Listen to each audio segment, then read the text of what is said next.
习近平渐渐褪去一尊的光环，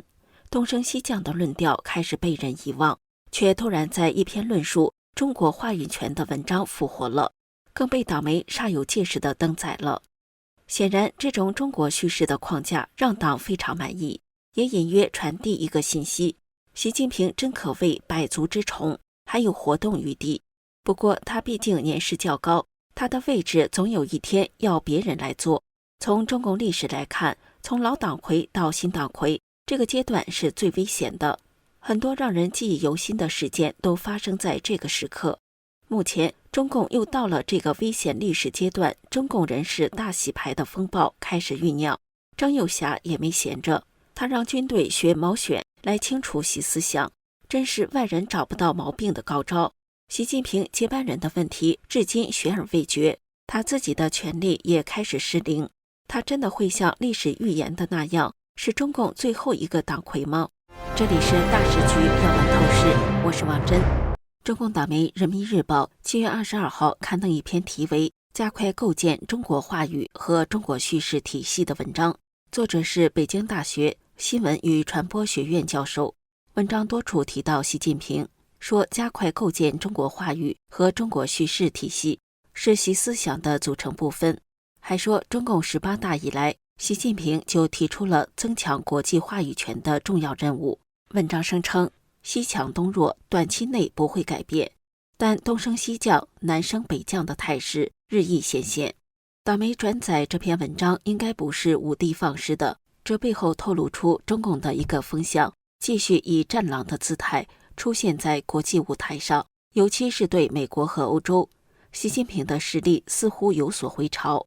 纽约时报7月22号以中国强硬对抗川普，对欧洲也毫不退让为题报道，中共通过经济压力和战略反抗，迫使川普政府达成贸易休战，现在似乎正在对欧洲采取同样的强硬手法。中共政府自以为拥有对抗外部压力的筹码，让全球工业领教了中国稀土的厉害，这让中共产生一种幻觉，觉得在与西方的对垒中，自己处于更有利的地位，西方联盟正在瓦解。苏黎世大学的中国问题专家高喜明说，中共政府认为全球秩序正在不断变化，从他的角度来看，美国是在勉强维持，他已卷入世界各地的多个冲突中，同时在国内面临两极分化问题。高喜明认为，中共高层从跨大西洋联盟出现的裂痕和疲态迹象中看到了机会，在贸易、技术和国家安全方面找到了迂回的空间。这种盘算在中共处理中欧即将在24号举行的峰会谈判的态度上显露得非常明白。中共党魁习近平即将与欧盟委员会主席沃尔苏拉·冯德莱恩和其他欧盟高层领导人将出席峰会。除了在外交上重新展示战狼嘴脸，中共还高调宣扬军力。据日本防卫省统合幕僚监部报告，在今年5月下旬和6月份的大部分时间里，中共航母辽宁舰和山东舰曾在离日本不远的海域进行战斗机和直升机起降演习，有些日子的起降次数多达90次以上，每艘航母均有数艘军舰护航。美国海军战争学院中国海事研究所所长夏曼说，这是2艘中国航母首次穿越第一岛链，朝美国军事重地关岛的方向行驶。夏曼认为，中共海军在第2岛链附近或更远的水域活动表明，美军在关岛附近活动可能会面临更大危险。东京研究大学院的道夏德成指出，中共航母的作战能力仍处于起步阶段。他说，中共正在采取循序渐进的策略来提升作战能力。虽然中共对外继续采取强硬的战狼外交并展示军力，但中共内部可能已经闹得人仰马翻。党媒人民网7月21号报道，截至7月20号，20届中央第6轮巡视完成进驻工作。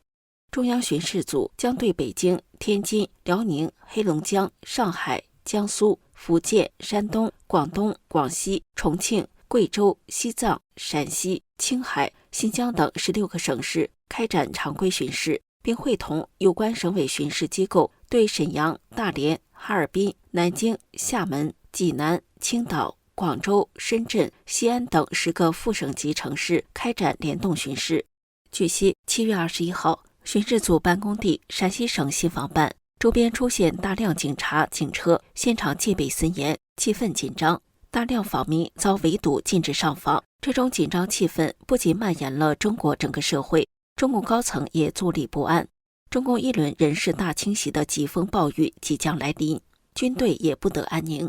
港媒《明报》7月22号报道，8·1前夕，中共中央军委印发关于大力弘扬优良传统、全面肃清流毒影响、重塑政治干部形象威信的若干规定。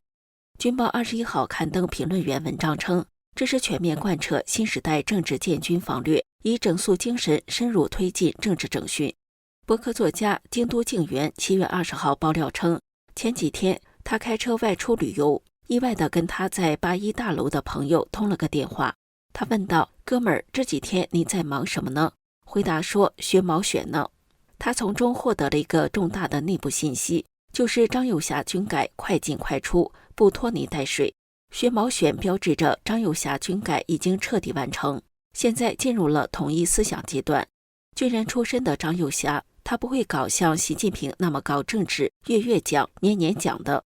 他不搞这一套，而是快进快出，就是把你的人都拿下，把我看不顺眼的人都拿下，把我看不顺眼的机构都整合，这就完了。军改就这么简单。那么剩下的就是所谓的攻心阶段，也就是要统一思想，就是要把习近平在军中倒腾了10多年的治国理政等乱军思想彻底抛弃。怎么清理呢？那么唯一的办法就是学毛选，重新恢复毛思想，这让习近平无可奈何，也是替换习思想最佳的选择。学毛选不是张幼霞要恢复文革，不是，而是在军中剔除习思想的一个好办法，别人挑不到任何刺，自己又把事情办妥了，军心凝固在张幼霞手中了。从张幼霞的这个举动可以判断，军权大概率不在习近平手中了。中共一向是枪杆子里面出政权，枪杆子丢了，党魁这个位子就是名存实亡了。海外独立学者邓玉文7月22号撰文表示，有关习近平8月将下台的谣言还在传播，然而现在却看不到习权力危机，而他也没有选定接班人，他是否会把自己的权力交给自己的女儿或者夫人呢？这个问题近年来不时有人提起，例如习在6月携女儿招待来访的白俄总统的家庭晚宴，一个日本朋友就问，习明泽出席晚宴是否意味着有党内政治上的意图，他会不会担任党职？邓玉文认为，考虑习迟迟不立储君，习公主又罕见露面，有此疑虑也很正常。然而习近平是不是要把权力交给自己的女儿？大概率不会。习明泽1-2年内担任党职不太可能，至于在习的下一任期则不太好讲。社会上很多人认为，习近平要任何一个亲信接班都不放心，最好是把权力交给自家人，而自家人只有3个选择，要么是彭丽媛，要么是习明泽，要么是习明泽的老公。不过这3种可能性都很小，即便习明泽在中共21大正式亮相，也不意味着习近平要把接班棒交到他的手上。习不太可能把权力交给自己的家人，究其根源，会被认为这是拿党的权力作为私权享受。纵使习一时权势熏天，但在党内也会被认作极大的政治不正确，而不可能被大多数人接受。这似乎不太合乎中共党天下的帮规。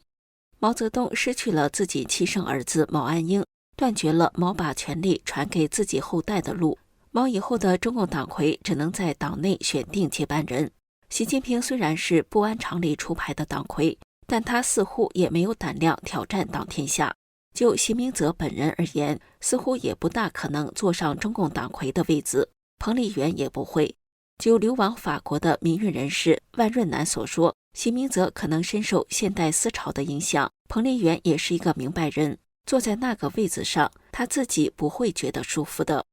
这里是大时局要闻透视，感谢您的陪伴与思考，请订阅、分享并打开小铃铛，一起在动荡中坚守真相，在黑暗中点燃希望。